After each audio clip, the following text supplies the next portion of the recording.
जय श्री सीताराम। श्री रामचरितमानस के द्वितीय सोपान अयोध्या कांड का प्रसंग है श्री भरत शत्रुघ्न का आगमन और शोक। गुरु वशिष्ठ के बुलाने पर जब भरत और शत्रुघ्न अयोध्या पहुँचे तो उन्होंने देखा कि तालाब, नदी, वन, बगीचे सब शोभाहीन हो रहे हैं। नगर बहुत ही भयंकर लग रहा है। श्री राम जी के वियोग रूपी बुरे रोग से सताए हुए पशु, पक्षी, घोड़े, हाथी सब दुखी दिख रहे हैं। नगर के स्त्री पुरुष अत्यंत दुखी हो रहे हैं। पुत्र को आते सुन कैकेयी आरती सजाकर आनंद से भरकर दरवाजे पर ही मिलकर भरत और शत्रुघ्न को महल में ले आई। भरत ने सारे परिवार को दुखी देखा। एक कैकेयी ही प्रसन्न दिख रही है।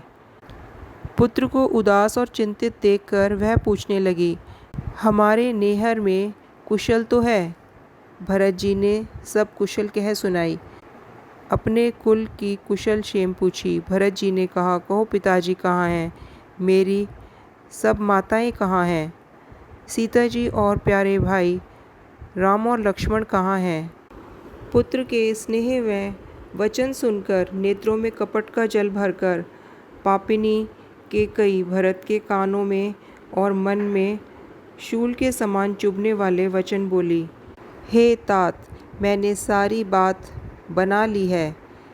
बेचारी मंथरा सहायक हुई, पर विधाता ने बीच में जरा सा काम बिगाड़ दिया। वह यह कि राजा देवलोक को पधार गए। भरत यह सुनते ही विषाद के मारे बेहाल हो गए, मानो सिंह की गर्जना सुनकर हाथी सहम गया हो। वे तात तात पुकारते हुए अत्यंत व्याकुल होकर जमीन पर गिर पड़े और विलाप करने लगे कि हे तात, मैं आपको स्वर्ग के लिए चलते समय देख भी न सका। हाय, आप मुझे श्री राम जी को सौंप भी न गए।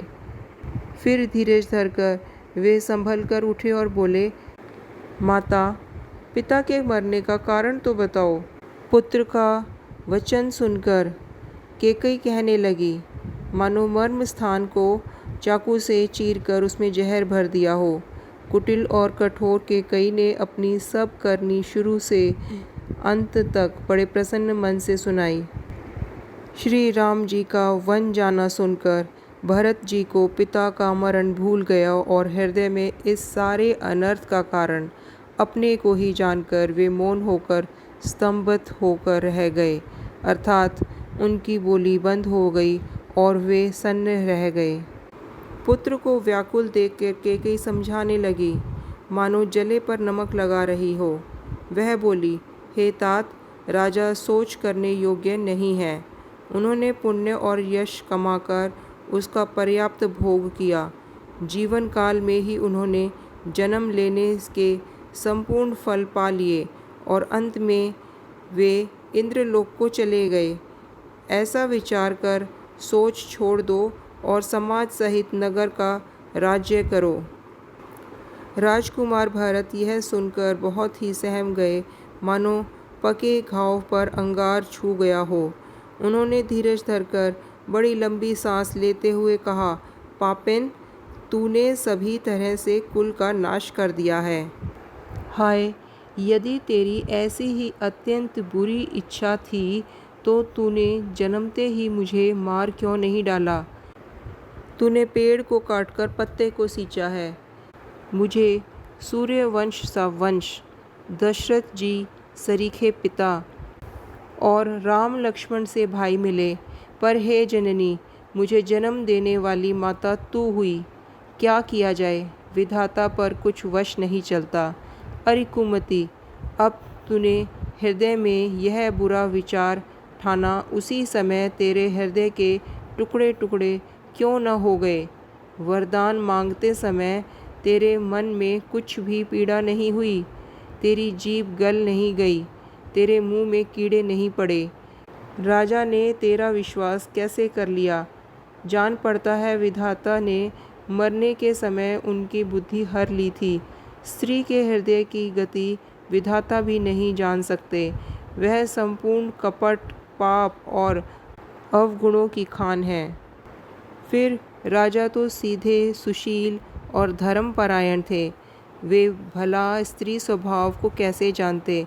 अरे जगत के जीव जंतुओं में ऐसा कौन है जिसे श्री रघुनाथ जी प्राणों के समान प्यारे न हो? वे श्री राम जी भी तुझे बैरी लगे? तू कौन है? मुझे सच सच कह, तू जो भी है सो है। अब मुंह काला करके उठकर मेरी आँखों की ओट में जा बैठ। विधाता ने मुझे श्री राम जी से विरोध करने वाले हृदय से उत्पन्न किया। मेरे बराबर पापी दूसरा कौन है? मैं व्यर्थ ही तुझे कुछ कहता हूँ। माता की कुटिलता सुनकर शत्रुघ्न जी भी क्रोध में जल रहे हैं, पर कुछ वश नहीं चलता। उसी समय भांति भांति के कपड़ों और गहनों से सजकर कुबरी मंथरा वहां आई। उसे सजी देखकर लक्ष्मण के छोटे भाई शत्रुघ्न जी क्रोध से भर गए, मानो जलती हुई आग को घी की आहुति मिल गई हो। उन्होंने जोर से कुबड़ी पर एक लात जमा दी। वह चिल्लाती हुई मुंह के बल जमीन पर गिर पड़ी। उसका कुबड़ टूट गया, कपाल फट गया, दांत टूट गए और मुंह से खून बहने लगा। वह कर्राती हुई बोली, हाय देव, मैंने क्या बिगाड़ा जो भला करते बुरा फल पाया। उसकी यह बात सुनकर उसे नक्शे शिखा तक दुष्ट जानकर शत्रुघ्न जी उसे पकड़ पकड़ कर घसीटने लगे। तब दयानिधि भरत जी ने उसको छुड़वा दिया और दोनों भाई कौशल्या जी के पास गए।